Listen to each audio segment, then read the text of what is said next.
सबसे पहले मैं आपको बताना चाहूँगी कि सीपीआर की फुल फॉर्म क्या होती है।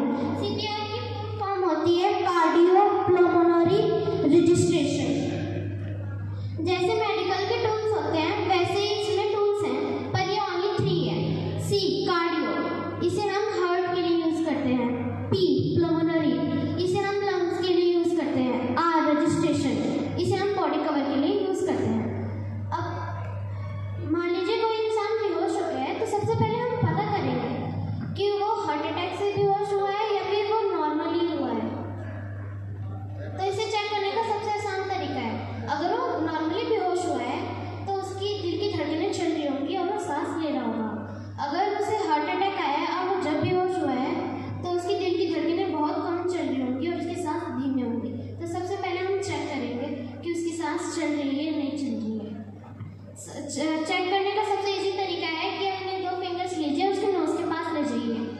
अगर उसकी सांस चल रही है तो हमें उसे सीपीआर देने का कोई ज़रूरत नहीं है। अगर उसकी चल नहीं रही है तो बहुत इंपॉर्टेंट है देना, और फिर उसके बाद हम डॉक्टर्स को कॉल करेंगे और एम्बुलेंस आएगी। पर हम सभी को पता है कि एम्बुलेंस आने में थोड़ी सी देर तो लगी जाती है, इसमें हो सकता है कि इंसान की मृत्यु भी हो जाए।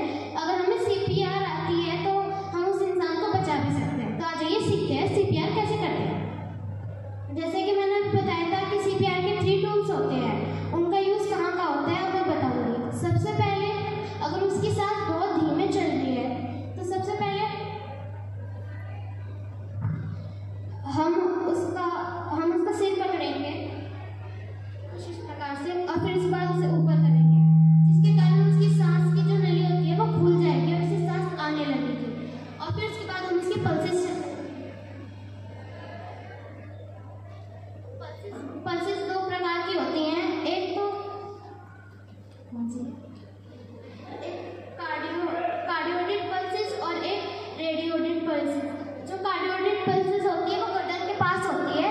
जो चेक करने का सबसे बढ़िया तरीका होता है, वहाँ पे जैसे कि अगर थोड़ा सा भी मूवमेंट हो रहा हो तो उसे सीपीआर देने की कोई जरूरत नहीं होती। तो पहले हम उसे चेक करेंगे कि वो होती कहाँ है, गर्दन के पास में यहाँ पर। और जो दूसरी होती है वो होती है हाथ में, जिसे हम बुखार भी चेक करते हैं, ये सबको पता है। अब जो हम सीपीआर देंगे वो अलग टाइप्स के होते हैं। एक एडल्ट के लिए अलग होता है, चाइल्ड के लिए अलग होता है, इन्फेंट के लिए अलग होता है।